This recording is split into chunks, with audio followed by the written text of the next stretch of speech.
Aujourd'hui, c'est la veille du 1er mai, une date importante pour le mouvement ouvrier. Et on tenait avec Natalia, pour le mouvement Demain, à vous donner quelques mots en cette veille de 1er mai. Et puis pas le faire n'importe où, le faire depuis un lieu qui est à la fois un lieu qui est chargé de culture. C'est le Terril-Piron, où a lieu un festival connu à Liège. Et c'est aussi évidemment un lieu chargé d'histoire que ce Terril, l'histoire de la sidérurgie. Et avec devant nous la vue sur un des derniers géants de la sidérurgie à Liège, qui est le Haut-Fourneau B. On voulait être devant et montrer cette image d'un Haut-Fourneau. Pourquoi ? Parce que le permis de démolition vient d'être signé, contrairement à d'autres régions qui préservent ces témoignages importants du passé industriel qui ont fortement marqué toute la région wallonne. La sidérurgie est véritablement liée au développement de notre région. La sidérurgie, avec ses aspects infiniment positifs de développement, avec ses aspects beaucoup plus négatifs aussi de pollution, disons les choses comme elles sont, va aujourd'hui être effacé du paysage. Ça, c'est la façon dont on fonctionne aujourd'hui. Il y a un permis de démolition et dans quelques années, plus rien de cela ne sera ici. Et on pense que c'est une manière de mettre sous le tapis en fait notre histoire et son échec, parce que c'est une histoire d'échec que celle de la sidérurgie ici. Pourquoi une histoire d'échec ? Parce que on a mal pensé l'évolution des bassins sidérurgiques, parce qu'on a privatisé cet outil et donc on a perdu la maîtrise sur ce qu'on voulait en faire. Et aujourd'hui, on se retrouve avec une situation où on ferme petit à petit tous ces sites de sidérurgie dans la région, avec plus aucun contrôle sur ce qu'on peut en faire et avec de l'acier qu'on consomme toujours dans notre région, mais qui est en fait fabriqué plus loin. On a délocalisé la pollution, on n'a pas résolu le problème, on l'a poussé ailleurs et ici on fait table rase pour mettre à la place d'autres industries dans lesquelles on se lance aussi à corps perdu sans plus de réflexion. Exactement, c'est pire encore parce qu'on compte développer l'e-commerce avec l'arrivée du géant Alibaba et le surdéveloppement de l'aéroport de Liège avec toutes les nuisances externes que ça implique, c'est-à-dire que des terres agricoles vont être rognées, ce patrimoine va être repris aussi pour la construction de grands entrepôts, soit construit dessus. Il y aura des nuisances sonores, les riverains vont vraiment avoir développer de gros problèmes de santé puisque le bruit a une conséquence sur notre santé et l'e-commerce en fait finalement et tout le monde qui va avec, hein. C'est vraiment le contre-modèle de ce qu'il faudrait faire, qui est une idée de relocalisation et là vraiment on facilite le fait de faire venir de l'autre bout de la planète des produits qu'on devrait pouvoir fabriquer ici et on incite à la surconsommation, à la surproduction. Sans parler de la baisse de la qualité de travail et des bonnes conditions salariales pour les employés qui travailleront à l'aéroport finalement. C'est clair. Il y a un an, nous nous étions rencontrés virtuellement pour le 1er mai et vraiment on ne s'imaginait pas tout l'éventail d'incohérences, de mesures qui ont été prises de semaine en semaine par nos gouvernements. Ça a eu des conséquences très graves sur le plan psychologique et quotidien des gens. On nous avait annoncé des masques produits localement, hein, Elio Di Rupo a annoncé ça.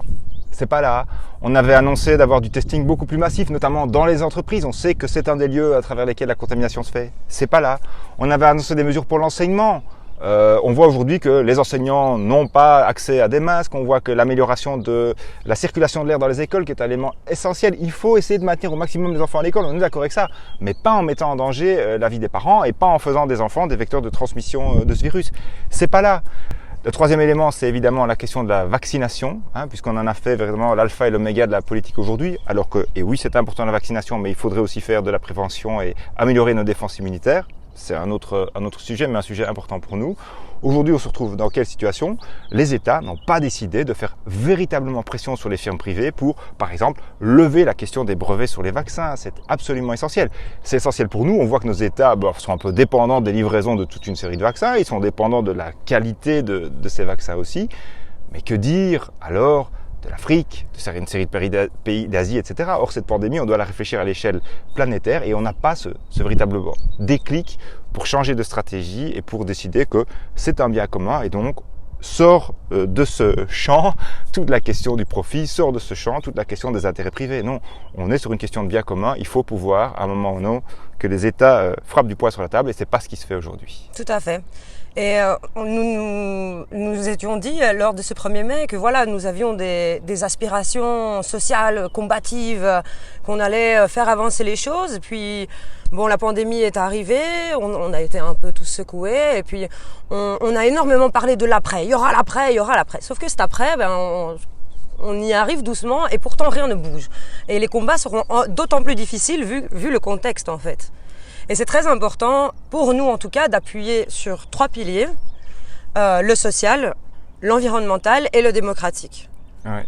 Pour ce qui est du social, effectivement, clairement, il y a des choix qui sont faits. Et ces choix, c'est de laisser mourir, il n'y a pas d'autre terme, toute une série de secteurs qui sont considérés comme non essentiels aujourd'hui. Alors des secteurs qui sont visibles, on entend parler, l'horeca, la culture, parce qu'ils ont des relais et qui savent se faire entendre, mais aussi une série de secteurs dont on entend en fait très très peu parler. Ça, c'est les secteurs professionnels. C'est aussi, nous on pense beaucoup à la question des étudiants. Beaucoup d'étudiants de familles plus modestes avaient par exemple un petit job pour arriver à avoir des moyens pour faire des études. Aujourd'hui, c'est une situation très précaire puisque ces petits jobs ne sont plus là. Et il n'y a rien qui est fait aujourd'hui pour les aider.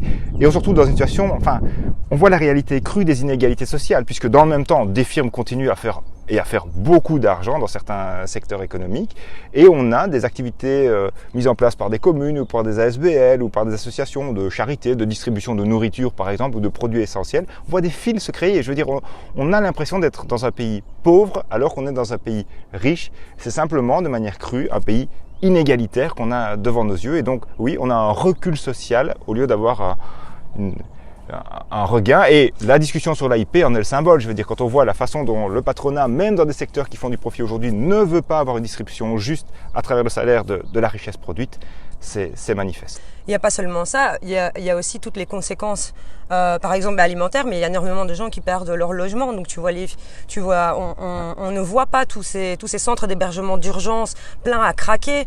Ce sont des conséquences moins visibles et pourtant pas moins réelles. Je pense par exemple à toutes les personnes qui ont tout perdu en fait à cause de la crise. Je pense aux centres d'hébergement d'urgence, des femmes qui fuient des violences conjugales et qui se retrouvent soit coincées chez elles, soit devant une porte fermée, alors que les violences conjugales ont très certainement augmenté lors de ce confinement. Je vous parle même pas des sans-papiers pour qui le contexte est tel qu'ils sont devenus encore plus vulnérables qu'avant la pandémie. Donc en fait on se retrouve, comme tu disais Pierre, avec des associations qui se substituent à l'État. Et ça, c'est vraiment, en discutant avec le secteur associatif, c'est vraiment pour faire craquer même tous les bénévoles. Il y a un deuxième pan, évidemment, qui est la question écologique. Autant on a vu une petite diminution de l'augmentation des pollutions et notamment des émissions de CO2, autant maintenant c'est reparti à la hausse vol speed, pour le dire en bon français. Notamment, on voit le développement d'un secteur absolument catastrophique à nos yeux, on l'a déjà évoqué, qui est la question de l'e-commerce.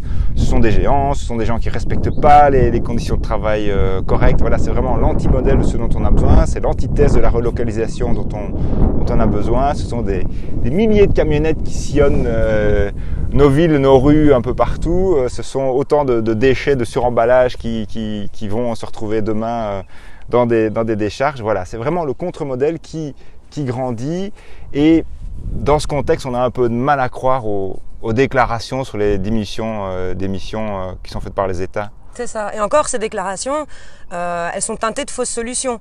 Je veux dire, toutes ces grandes déclarations qui on va diminuer nos émissions de CO2, etc. Concrètement, ça ne garantit pas un changement radical du système.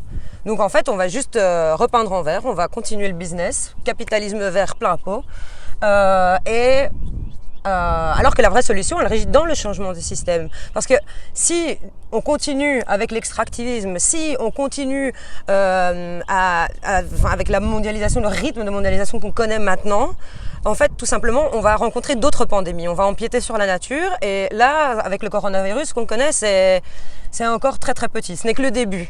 Et donc, c'est pour ça qu'on a besoin de ce changement radical de système pour éviter ces nouvelles pandémies, mais aussi pour éviter des catastrophes. Et les catastrophes, j'y pense. Nous étions présents à la commémoration des 35 ans de la catastrophe de Tchernobyl il y a quelques jours avec le mouvement Demain. Et on s'est rendu compte que, on le savait déjà, mais c'était une belle piqûre de rappel pour se dire, il y a des leçons qu'on n'a pas tirées. Alors que c'est clairement des leçons mortelles, en fait. Voilà. Oui, et on voit à l'époque peut-être le lien entre une logique productiviste d'un modèle économique à bout de souffle. Au fond, c'est exactement ce qu'on connaît aussi dans nos États, avec la volonté d'une série de firmes privées de prolonger des centrales nucléaires au-delà du temps pour lequel elles ont été conçues, et donc de nous mettre en danger. On voit un affrontement entre notre sécurité, notre intérêt commun et des intérêts monétaires de court terme. Le troisième pilier, peut-être, c'est la question démocratique qu'on voulait aborder. Là aussi, voilà, c'est motif d'inquiétude pour nous. On s'était dit au début que cette crise était peut-être l'occasion d'une reprise en main de nos sociétés par des citoyens qui avaient plus le temps de penser le monde dans lequel ils étaient plongés, avec une sorte de pause qui nous était imposée dans la course effrénée à la consommation, à la production, au travail, etc., à la vie telle qu'elle est. C'est pas ça qui se passe. C'est dans un contexte où les mesures qui sont prises par les gouvernements semblent tellement incohérentes, aller dans tous sens, semblent injustes, puisque certains secteurs sont plus touchés que d'autres sont plus préservés. C'est au contraire un recul démocratique, des États liberticides, singulièrement on le voit en France, mais chez nous aussi. Ça a été pointé notamment par la Ligue des droits humains en Belgique. C'est une façon de procéder pour imposer ces mesures qui ne jouent pas le jeu parlementaire comme elles devraient le faire. Et c'est donc une césure grandissante qui se crée entre la population et les décideurs, de l'antipolitisme qui grandit et la population n'adhère pas du tout à adhère de moins en moins à ces mesures, voire se montre totalement défiante envers la science et envers toute figure d'autorité qu'elle soit. Voilà. Oui, et c'est comme souvent l'extrême droite qui plonge dans cette faille qui est ouverte. Ce sont des théories, je sais que ce mot est beaucoup utilisé, mais quand même des théories conspirationnistes, des théories très individualistes où on ne veut pas penser le groupe, mais on veut penser à sa liberté à soi, à son droit à soi, peut-être d'aller boire des verres en terrasse le 1er mai notamment, mais pas que. Et donc nous on est inquiet sur ces trois secteurs et on pense que le temps est venu de retourner pour remener le combat politique dans la rue. Tout à fait.